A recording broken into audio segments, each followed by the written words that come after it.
Staying alive, staying alive, ha ha ha ha, staying alive.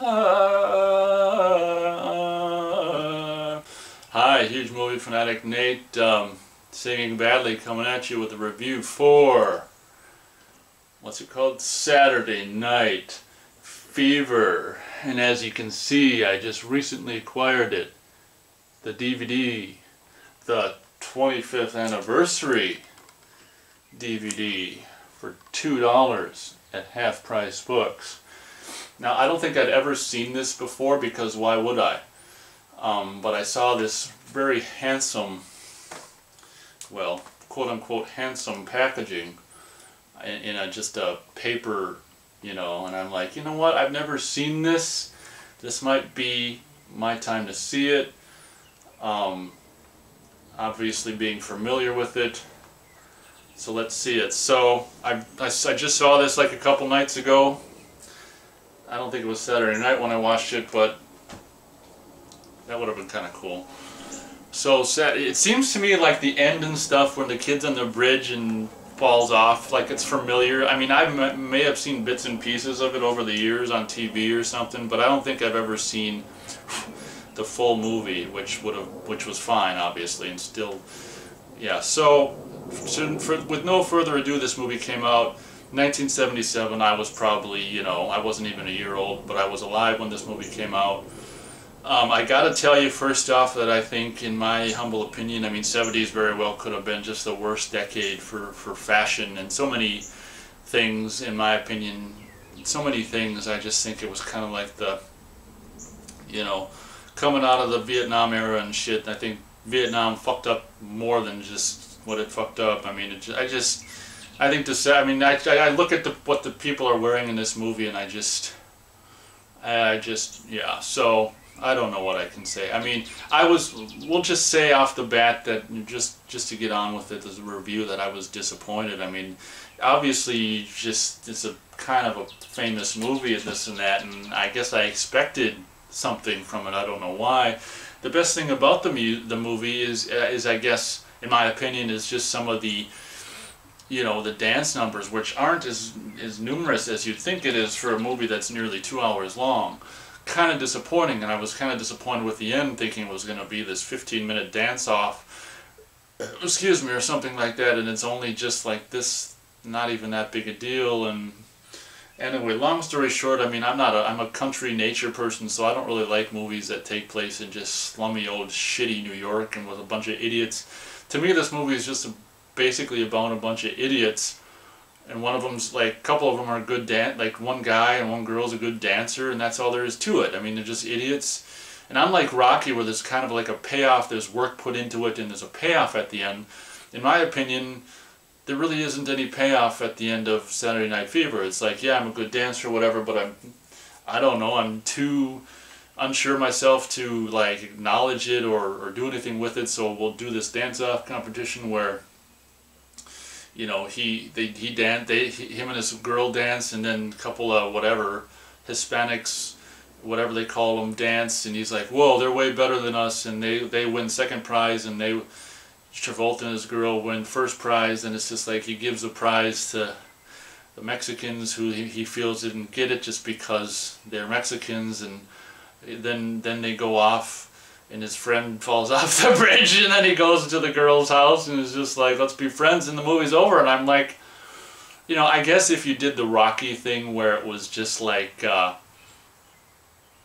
you know, effort put in and a payoff, maybe it would have been copying Rocky or something like that. I mean, to me, you know, maybe I'm just dense, but I guess I didn't see like any point to the movie other than just like almost 2 hours of just struggling, working at a whatever hardware paint store, and he dances some, works at the paint store, he quits, you know, or he thinks he gets fired and he doesn't get fired, and his priest brother stops being a priest, you know, and he puts a shirt on layaway, and you never see anything about that again. Like, there's no closure to anything. It's like the whole movie is the beginning of shit, and they don't they don't close on it. It's like, I was kind of waiting for the scene where he goes and actually buys the blue shirt. Was it a blue shirt? He put a shirt on layaway. I think it was blue. And he never goes back and buys it. I mean, does he ever? Maybe that's a deleted scene. I didn't look at the deleted scenes.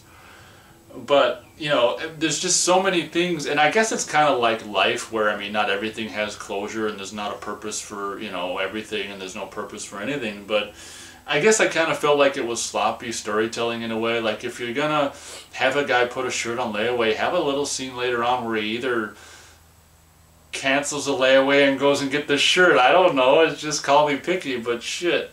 You know, and you know, what's this point of having...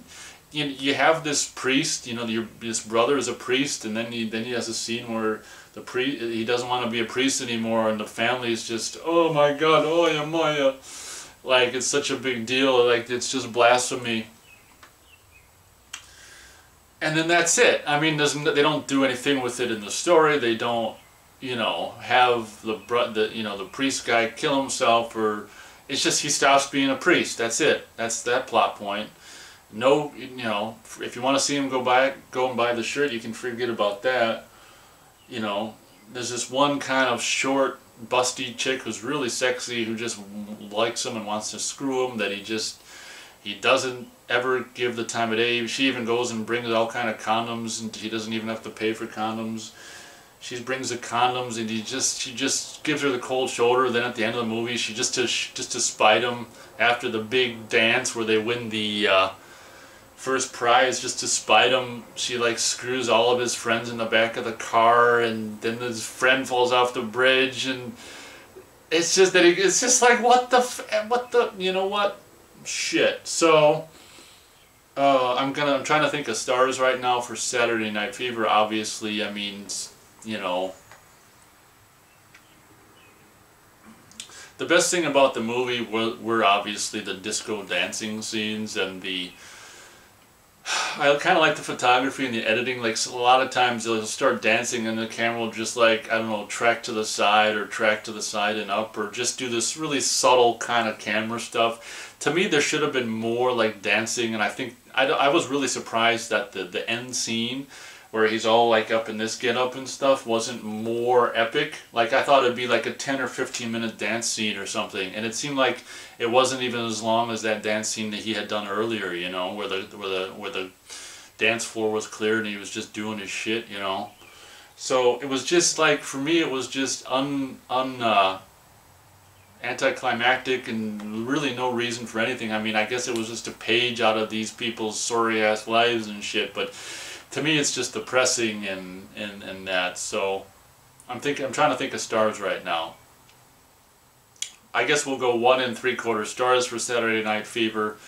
I mean, shit. I mean, as bad as this is to say, I mean, the best stuff about the movie was probably the music, and that says something. I mean, shit, you know. I mean, let's face it. Some of these, you know, obviously Bee Gees tunes in here are obviously classic or whatever, and I don't have a huge problem with disco, you know, shit. You know, my biggest problem is with country music. I can't do it.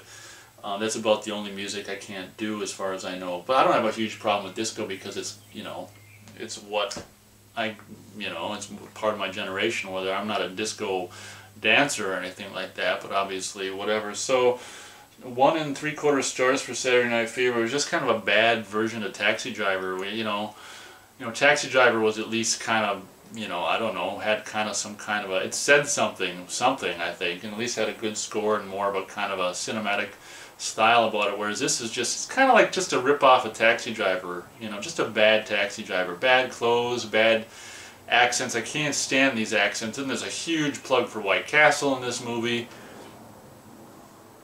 You know, the best thing about it is just that short kind of busty chick. I just was like slapping myself in the face every time he walked away from her. It's like, what are you doing? Can't you see what there is standing in front of you holding condoms?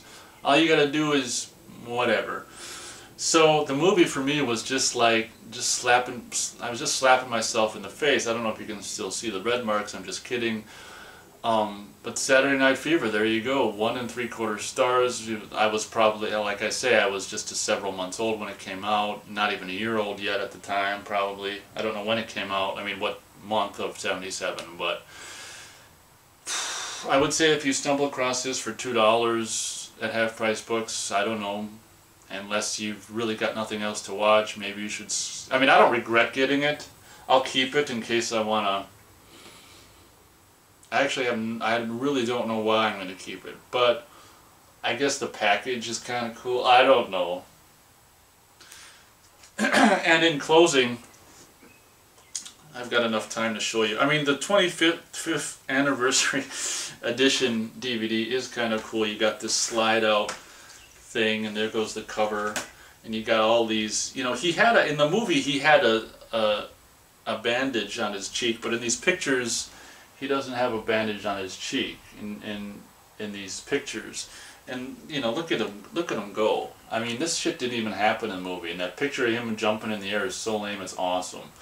But, you know, the 25th anniversary DVD is kind of cool. You know, you got him, you know, it's just kind of handsome, if you can call this shit handsome. So, oh yeah.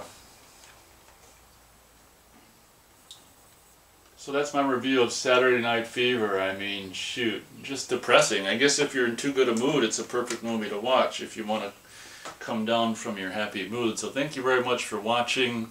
Obviously, you know, Airplane, I saw Airplane way before, obviously, because I just saw this a couple days ago.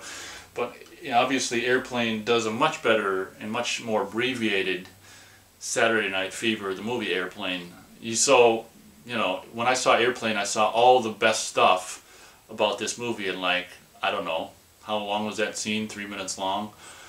So there you go. Thank you very much for watching. I would probably avoid this movie if I were you, and I guess that pretty much does it. Thanks for watching. Staying alive, ha ha ha ha, staying alive.